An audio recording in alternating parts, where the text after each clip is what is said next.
মঞ্চে যখন দাঁড়িয়েছি একটা গানের কথা মনে পড়ল, আমরা সবাই রাজা আমাদের এই রাজার রাজতে। সত্যি ডেস্টিনি 2000 লিমিটেড আজকে আমাদের সবাইকে রাজার আসনে বসিয়েছে। স্বপ্ন দেখছি রাজা হওয়ার। কি রাজা হতে পারবো? আমার জীবনের এই MLM এর দুটো সিক্রেট আপনাদেরকে বলবো, কারণ সাক্ষী যেহেতু আছে, যিনি ঘটনাটা ঘটিয়েছেন উনি আছে, এই জন্য আমি বলবো।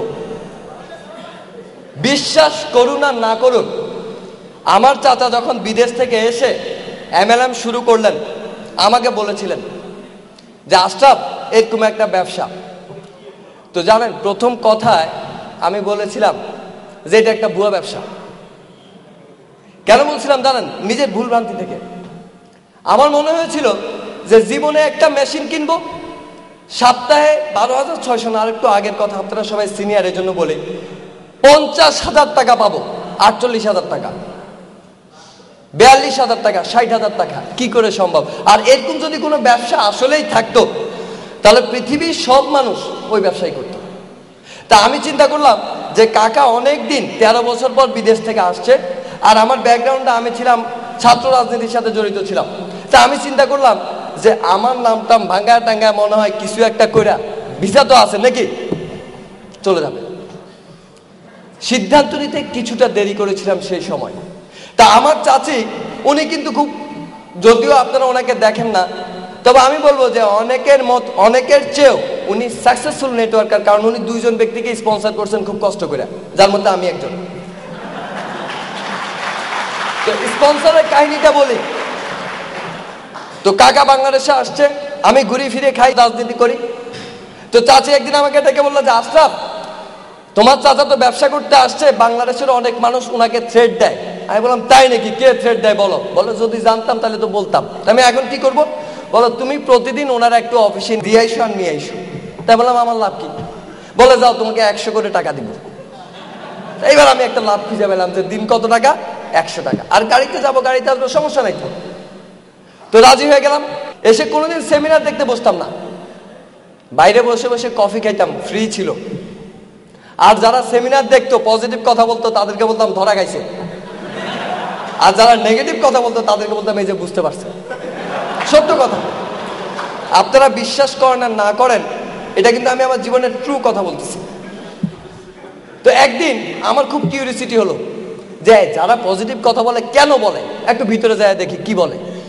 তো ভিতরে যখন গেলাম, যে দেখলাম এক ভদ্রলোক খুব স্মার্ট, বাংলা বলেন খুব সুন্দর করে, যে আমি বেঙ্গলি বলতে পারি, বাংলা, উর্দু, হিন্দি, ইংলিশ মিলিয়ে কথা বলেন, প্রেজেন্টার।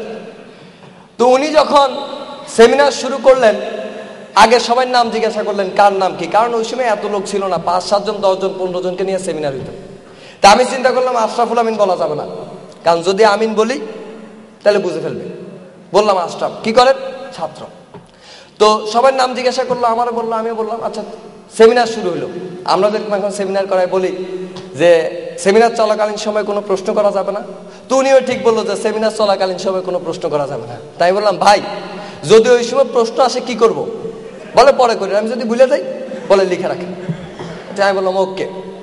তো সেমিনার যতটা না শুনছিলাম তার চেয়ে বেশি প্রশ্ন তৈরি করতেছিলাম, কারণ প্রশ্ন করতে হবে তো। কারণ আমার একটা ধারণা ছিল আমি মহাপণ্ডিত। সেমিনার দেখলাম, খুব প্রাউড চলে আসলো যে এমন কিছু প্রশ্ন আমি তৈরি করেছি যেই প্রশ্নগুলো করলে প্রেজেন্টার স্ট্রেস ছেড়ে পালাবে, এতটা আত্মবিশ্বাস আমার মধ্যে ছিল।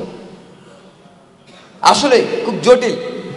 প্রেজেন্টার বুঝাইলো ওয়াটার ডিস্টিলার মেশিন সম্পর্কে, যে যেখানে মানে O2, HO2 অরিজিনাল পানি, যেটা হাইড্রোজেন এবং অক্সিজেনের মিশ্রণে যে পানি, শুধু এই পানিটা এই মেশিন থেকে বাইর হয়। তা আমি বহু কষ্ট করে একটা প্রশ্ন আবিষ্কার করলাম যে আমরা তো পানিতে মিনারেল খাই না, বাট অক্সিজেন আর হাইড্রোজেন থেকে যে পানি, সেই পানিতে তো কি নাই? মিনারেল নাই। তা আমি বললাম স্যার আমার প্রশ্ন আছে। বলে বলেন। তো প্রশ্ন করার আগে আমি সবার দিকে তাকালাম, 16-17 জন এখানে ডাক্তার আছে, ইঞ্জিনিয়ার আছে, দেখি কেউ প্রশ্ন করে না, আমার করতে হবে।